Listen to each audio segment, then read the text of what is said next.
때는 조선 숙종 춘향이 16해 나전에 단오날의 일이다. 남은 사또의 아들 이몽룡이 방자를 데리고 봄 경치 구경을 하러 광안루에 나갔다가 우연히 그네 타는 춘향을 보게 된다.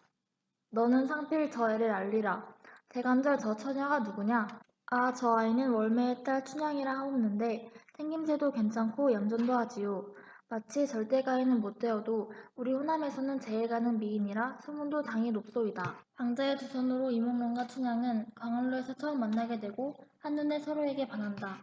두 사람은 비록 혼인식을 올리지는 못하였으나 부부의 인연을 맺고 꿈처럼 행복한 시간을 보낸다. 그러던 어느 날 이몽룡이 동부승지 벼슬을 하게 된 아버지를 따라 한양으로 가게 되었다. 여기서 맹세하마. 내 힘써 공부하여 늦어도 내년 가을까지는 대가 급제하여 너를 서울로 데려가마. 이몽룡은 춘향에게 장원 급제하여 돌아오겠노라 약속을 하고 떠난다. 여러 달 뒤에 남원 고을에 변학도라는 새로운 사또가 부임하게 되었다. 이 사또는 오로지 기생에게만 관심이 있었는데 그 중에서도 아름답다고 소문난 춘향을 보고 싶어 했다. 내 고단함으로 상방에 가서 잠깐 쉬고 있을 터인즉 춘향을 잡아오거든 즉시 기별하라. 과연 듣고 보니 더 일색이라. 여보하라 춘향아, 너 가서 수세하고 일각지체 말고 수청을 들라. 소녀 비록 창기 수생이오나 이미 대비점수 면천하였사오니 기생도 아니었고 또 3년 전 국원사또 자정시에 사또 제자와 손죽 같은 그 마음 변할 리 없사옵니다. 즉 사토교육서는 소녀의 정의를 통촉하시와 다시는 그런 분부 나리시지 마옵소서. 춘향은 변사또의 요구를 거절한 끝에 매를 맞고 감옥에 갇히고 간다.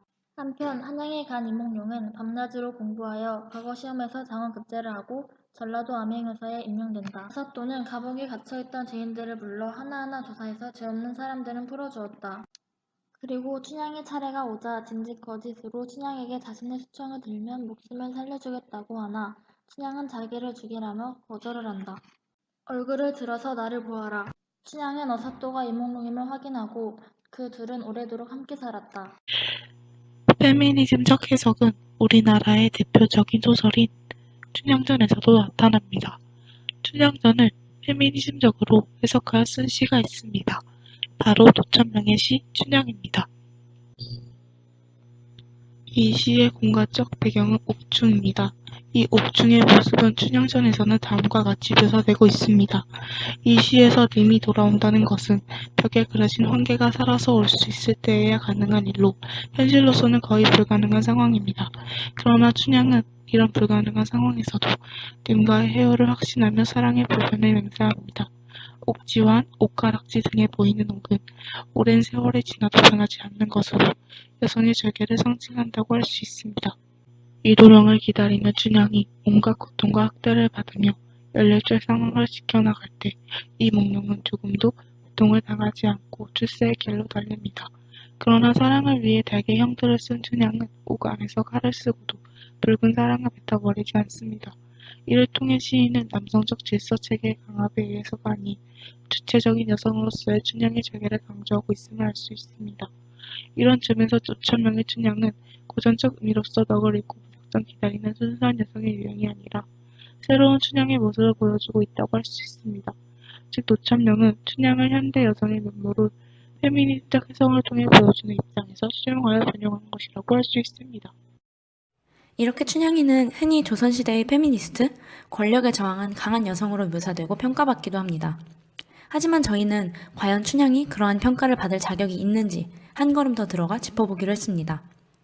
춘향이 페미니스트라고 불리는 까닭이 변사또에게 겁없이 대들었기 때문이니까 먼저 그 부분에 대해 분석해보겠습니다. 춘향이 사또에게 저항한 이유가 무엇이었나요? 바로 사또가 자신의 수청을 들라는 요구를 했기 때문이죠. 당시 춘향은 몽룡과 사랑을 약속하고 한양에 간 몽룡을 기약 없이 기다리고 있었어요. 언제 올지 모르는 서방을 하염없이 기다리고 있던 상황이긴 했지만 변사또의 수청을 들었다가는 몽룡에게 말 그대로 쓰레기가 되는 것이었죠. 정리하자면 춘향은 바로 몽룡에 대한 지조와 절개를 지키기 위해 필사적으로 저항했던 겁니다.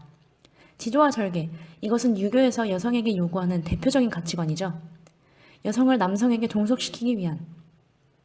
어떻게 보면 춘향은 이러한 가부장적 윤리관에 부응하기 위해 발버둥치고 있었습니다. 한 남성에게 종속되기 위해 다른 남성에게 저항한 춘향을 우리는 과연 페미니스트라고 부를 수 있을까요? 춘향전이 페미니즘적인 소설이다. 여성의 주체적 삶을 조명하는 소설이다. 라고 해석하는 의견을 반박할 만한 근거는 이야기의 큰 줄거리만 보아도 찾을 수 있는데요. 춘향전의 하이라이트는 뭐니 해도 암행어사 출두였겠죠? 하지만 만약 이몽룡이 그때 출두하지 않았다면 이야기는 어떻게 되었을까요? 이몽룡이 영영 오지 않았다면요? 춘향이는 끝까지 절개를 지키다가 죽나요? 춘향이의 삶은 이몽룡이 등장함으로써 구원됩니다. 그럴 수밖에 없는 구조였죠. 춘향이가 날뛰면서 그곳을 도망쳐 나온 것도 아니고 그럴 수 있었던 것도 아니었습니다. 그랬다면 이야기상으로 사실성이나 개연성이 조금 떨어졌을 수도 있겠네요. 춘향이는 스스로 자신의 현실을 타개할 수 있는 힘이 없는 인물이었습니다. 여성이 주체적이었던 순간이 절개를 지키는 것을 선택한 일뿐이었던 이야기를 페미니즘적 성격을 띠고 있다고 평가하기에는 과하지 않을까 싶습니다.